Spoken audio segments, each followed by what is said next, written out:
welcome to Sound of Manchester. I'm Kushag, and we are here with the preview of the Manchester United versus Sheffield United match. Down to be played on the 24th evening, and I have with me here Pratmesh and Anurag. Welcome, guys. Welcome to the podcast. Welcome to the episode. Sorry. United drew the last match against Spurs, as we already know. Good results for some, not so good for the others. And now all we can do is look forward. So that's the next hurdle for United. Sheffield are doing very well. They are sixth in the league. They still, as of recording, they still have a match in hand against United, and they could very well be above United when United do play them. So fingers crossed. Hoping the Sheffield do drop some points in the next match. And just as a link up to that, I'm taking it to Anurag. Anurag, any thoughts on the Sheffield United team? How they've been doing? Yeah, Sheffield United, they've been having a wonderful season, especially, their system is so adept defensively. If I remember watching Michael Owen describing how they can be vulnerable if they lose the ball in the midfield, but they lose it very, very rarely. They're very clear about what they do. I think that's a team that maintains great clarity, and that is literally that's an asset for any team. Uh, they are very clear with their intent. They have a very precise system. That's a great thing. And in the last game, they looked a bit rusty, as one would expect. They played the first game of the comeback. The restart. So the next up, they play Newcastle. We can expect Newcastle some kind of a favor from Newcastle. They went into the break in decent form. Not great, not bad, but decent. Since Newcastle are at home, we can expect something. And Anurag, for your information, Newcastle won the reverse fixture 2-0. Yeah, exactly. Yep.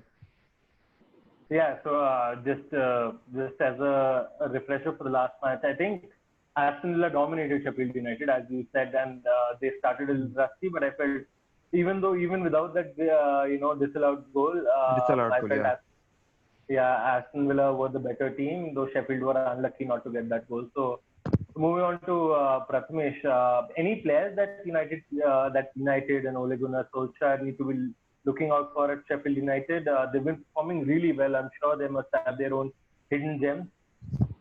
Yeah, they do have a couple of hidden gems, and they're not as hidden as you would think for us, because those two players have scored against us in the reverse fixture at Bramall Lane.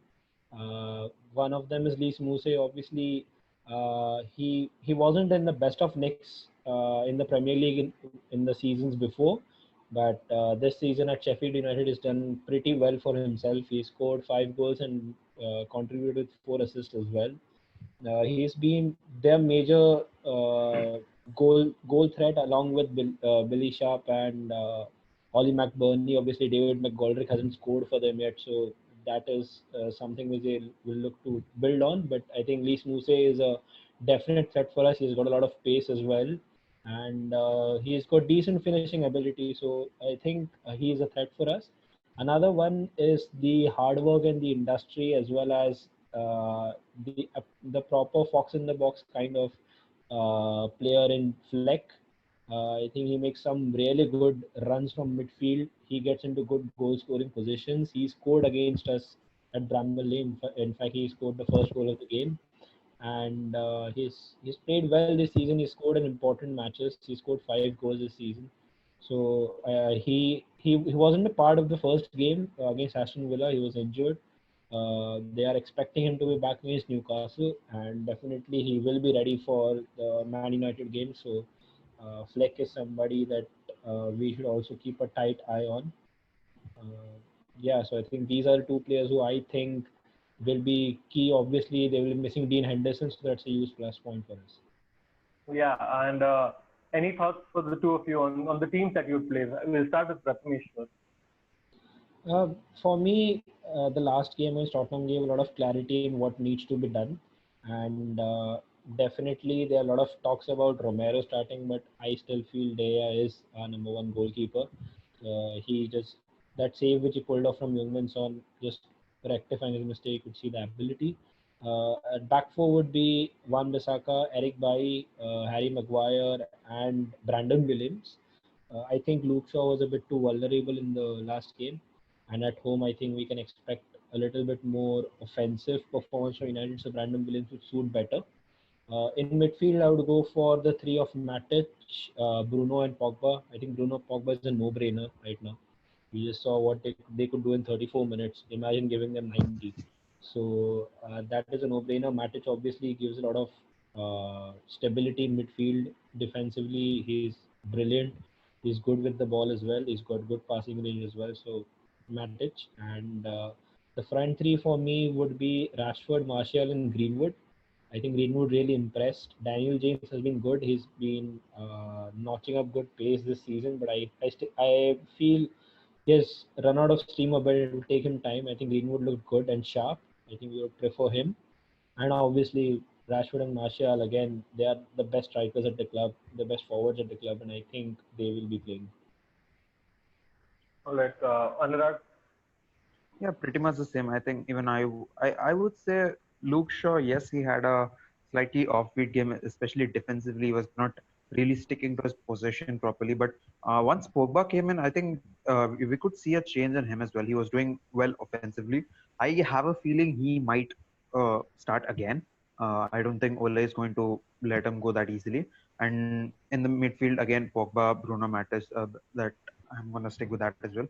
And as far as Daniel James and Mason Greenwood are concerned, I think Daniel James really struggles when the opposition sits back and when he has no space to run, because that is his A game, right? When he has space, he brings his pace, and that's when he's at his real best.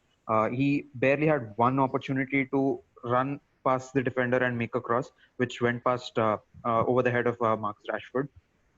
I don't think the Sheffield setup is going to be similar. So I think Mason Greenwood is going to bring a lot more. He can dribble past the defense. He can link up a little better than Dan James. So I think Mason Greenwood should start. Uh, Besides that, pretty much the same. All right. I sort of second your opinion there. I think he might play Luke Shaw. Also, just a noteworthy thing, I think Luke Shaw made two really important interceptions as well. Those Yeah, would have been true. goals had he not made them. So, yeah, I think that offensive out part might be offset there. But though I would not mind Brandon Williams play, because I think I agree with Prathamesh. He's a better offensive right left back than Luke Shaw. Luke Shaw has a lot of issues. Though with Pogba it did look a little different. So I think my 11 would be, of course, De Gea and goal, Van Bissaka, Maguire. I don't think he'll drop Lindelof. I think he'll make a point that he'll not drop his defense, because if you remember, Peter Drury himself mentioned, right, 9 clean sheets in 11 prior to this match, and that makes it 9 and 12. But of course, I think he might not drop Lindelof. Though I would like to see Eric Bailly there. Yeah, I agree with you guys. I think United need a more pacier defender. Luke Shaw on the left, and I had been talking about this from before the lockdown ended.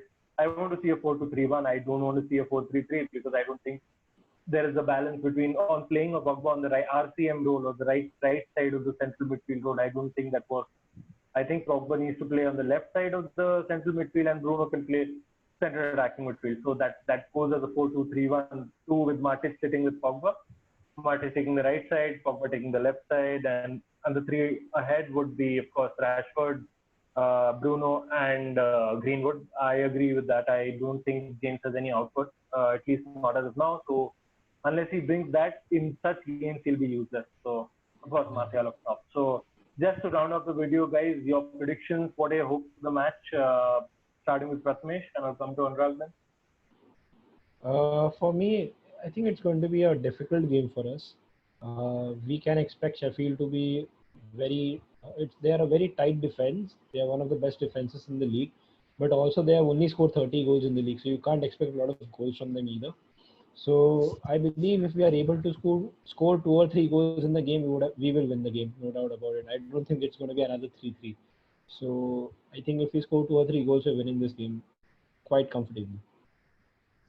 Yeah, So again, that's a 2-0 or a 3-0. I would go for a 3-1 if I guess, Anurag. because defensively it will take us time to come back to the form which we were.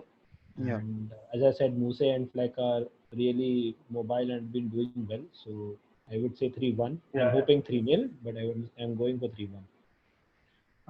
I would slightly disagree there. I think Sheffield are struggling really badly with their offensive side. I won't say struggling actually. But they, as you said, they scored just 30 goals. And coming to Old Trafford, they might struggle. Especially United have been good with their defensive duties, despite the horrible way in which we conceded the goal last time. Uh, if Bruno and Pogba start, we could be in for a real feast. But I would keep myself down. I would say 2-0. Yeah, I think I'll also go for a. I'd like to keep it conservative, though I feel I sort of agree with you. Sheffield could sort of see a downturn in form now, and so he said 3-1, you said 2-0. I'll go for a 1-0. I hope it's much better than that, but I think that rounds off the results. Absolutely. Yeah, thank you so much, guys. So first of all, thanks to both of you, and of course, thanks to everyone who's watched this video. Do keep it logged to Sound of Manchester. We'll be here with many more such reviews, previews, and other interesting videos from time to time. So do please keep sharing, subscribing, and see you the next time.